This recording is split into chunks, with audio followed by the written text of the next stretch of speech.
Welcome to another episode of 10 Reasons to Play, a series where we talk about old, new, or unpopular games and give 10 reasons to why you should replay them or try them for the first time whether you have or haven't played them already. In this episode, we're going to talk about Need for Speed Rivals. On the launch and even now, it has quite a lot of mixed reviews. And there are contradicting opinions about how good or bad of a game it is. I recently started playing this game and got hooked on it pretty quickly. It's a type of game that I play for a couple of hours, completing a few events, unlocking a car or two in the middle of a night before going to sleep. And personally, I like this game a lot. So here are 10 reasons to play Need for Speed Rivals. For the disclaimer, these are my personal reasons which make this game a good game. There might be some other facts or reasons, but these are my picks and the ones I thought of while playing the game. Also, the points are not in order of significance and rating, they are assorted randomly. Before we get into the video, make sure to hit the subscribe button and the notification bell not to miss out on any upcoming videos. And beware, as there might be some spoilers in the game that might or might not ruin the game for you.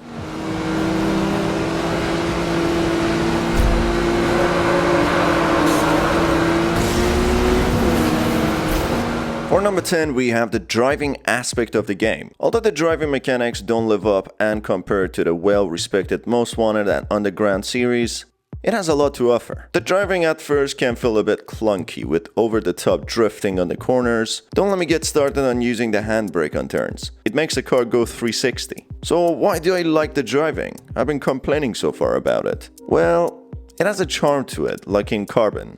And when you start getting used to it, it starts feeling kind of fun. Especially when you master the turning while maintaining your high speed. In a tense race or car chase sequence, it just feels so damn great. There are also car modification and enhancement segments where it improves your overall car controls and handling. As you start the game, you will crash a lot, and by that I mean a lot.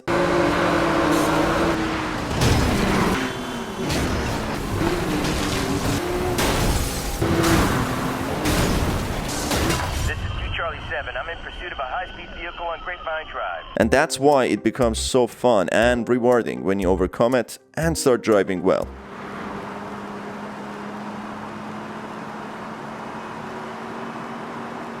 For number 9, we have the police car chases. A common complaint about this game is the brutality and difficulty in cop chase sequences. The cops are relentless and brutal. They are really hard to shake off, especially when they increase in number and get back up. There's a damage mechanic system here as well, where your car can be totaled depending on how damaged it gets. The cops are equipped with capturing tools called Pursuit Tech, which they use to demobilize your vehicle, which they use regularly, and also you gotta watch out for them as they ram into you.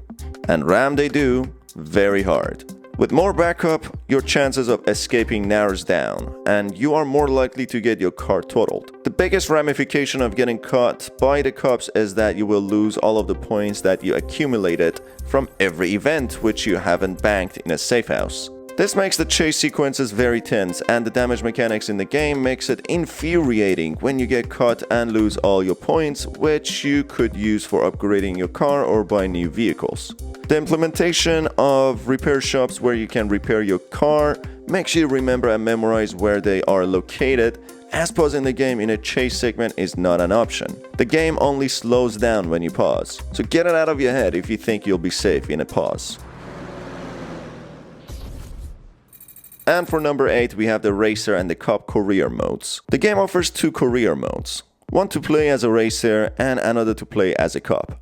In each mode, you have different events in accordance to your choice. I personally prefer the Racer as there are more elements incorporated in it. You can upgrade your car's performance, you can personalize your car to make it look how you want it to look like. Although limited, it's a very welcome feature. You have the choice to be a cop and chase after racers and catch them, or be the racer and run away from cops. Choice is yours. It's just good to have it. And for number 7, we have the events. It kind of works like in Underground series and Most Wanted, except you don't have a bus after completing a certain number of events. Instead, in here, after completing certain number of events, you rank up and unlock new events which tend to be more challenging, and also new cars.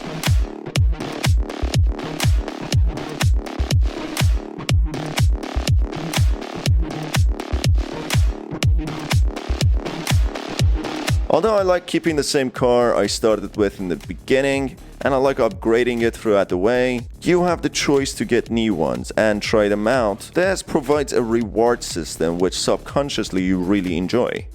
After completing each event, you look forward to unlocking these new cars. You also get SP points after completing each event, which you can use to upgrade your car. It feels good. You get that old nostalgic feeling when you get these points and get to personalize and upgrade your car further. There are a variety of events such as drifting, max speed, driving on the wrong side of the road for a period of time, chase events, destroying cop cars, racing, time trials, and a lot more to keep it fresh and not make it feel very repetitive. For number 6, we have the map. The game is set in a fictional small open world with a lot of variety which you don't find anywhere in the world. It's not necessarily a bad thing that the map is small. It makes it easy for you to remember where every hideout and repair shop is. Although small, you have a massively diverse world. You have largely wooded areas, seasides, deserts, mountainsides, which are in close proximity to each other. There are random races roaming freely in the small world who you can challenge at any time, but you gotta also be careful as there will be multiple cops roaming around who annoyingly always go after you. Even at times when I was following the traffic laws, going a steady under the limit speed. And for number 5, we have the beautiful graphics and the sound effects. Although this game was initially released in 2013, its graphics are still comparable till this very day. The game has one of the best rain effects trickling down your car. It's probably one of the features that they heavily focused on, and it simply looks beautiful. If somebody asks me a few years down in the future, what do you remember Need for Speed Rivals for? I'd probably say the rain effect, especially the part where the rain trickles down the car. Another aspect of the game which goes well with the graphics and the gameplay is the sound effects.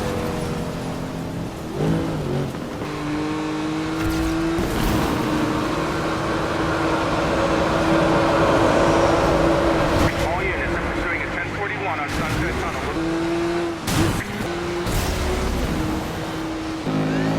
I'm on Sunset Tunnel. I'm commencing sweep of the area.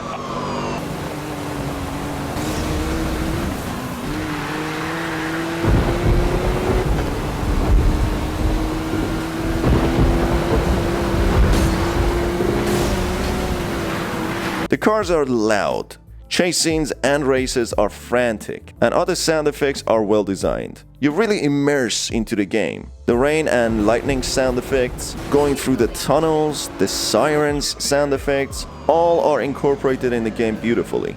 One thing that I would complain about though is the soundtrack list.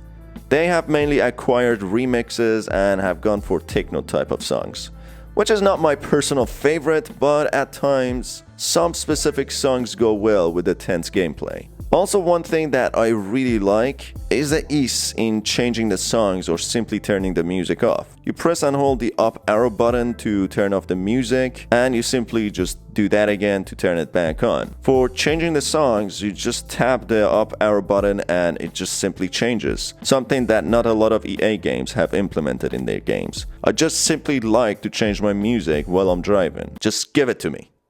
And for reason number 4, we have the car personalization and performance enhancement. Something that I really like in Need for Speed games, and something that Need for Speed games are well known for. Although it's quite limited, I find it very rewarding to complete each event, earn SP points, quickly come back to the hideout without getting caught, and spending my points on performance upgrades and car personalization. It feels like Christmas has come early. The personalization is limited. You don't have a lot of options to go with, but the performance upgrade is something that I find very fun to tweak. You get that sense of achievement when your good old reliable car, which you get at the beginning of the game, performs better than the highest ranking cars.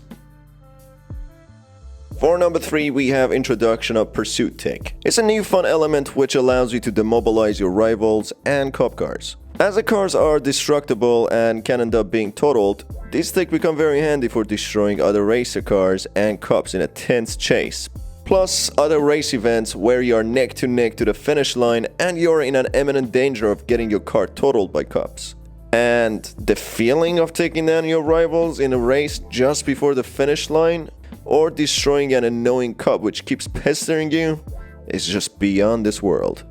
For number 2, we have variety of cars which get unlocked after each set of events are completed. New cars introduce an entire new gameplay. You have to get used to the cars and their handling, start over spending countless hours customizing them to your liking, and completing events to earn points to enhance their performance, and just simply admiring the sheer beauty of them. You have some really nice cars here. Maybe not as many as you would like a go-kart or a weird tri-wheeled car which are included in some other games like Gran Turismo. But how often do you use these vehicles anyway? The cars in this game feel like they've been carefully handpicked just to suit the gameplay. And finally, for number 1, we have the scenery, environment and weather system which remind me of The Run and Hot Pursuit, where I spent countless hours on exploring every single corner of the map. This game is gorgeous, just to put simply.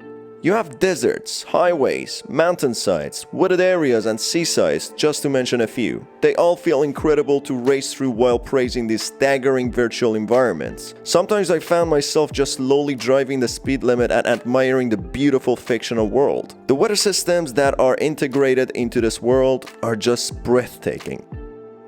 You see strong waves hitting the rocks which the port stands on, the leaves falling in the wooded areas in a rainy or windy weather, the clouds shrouding the sun on top obstructing the sunlight, and as a result making it much darker. The lightning accompanied by the storm, they all make you feel as if you are present in there with beautiful lighting effects. And then you have the pitch black nights, which makes the events even more tense.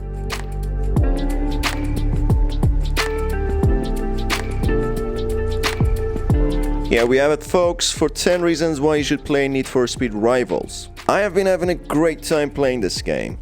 It has brought about a lot of nostalgic feeling, reminding me of the stress-free good old times I had playing Most Wanted, Underground, The Run and Hot Pursuit. And I'll continue playing it until foreseeable future. Have you played this game already? And if you have, did you like it or love it? And if you haven't played it yet, will you give it a try after watching this video? Let us know by leaving a comment down below. Make sure to hit the subscribe button and the notification bell if you liked the video and want to see more. Till the next video, stay safe and make sure you do all your chores before picking up a controller and playing the game. See you soon.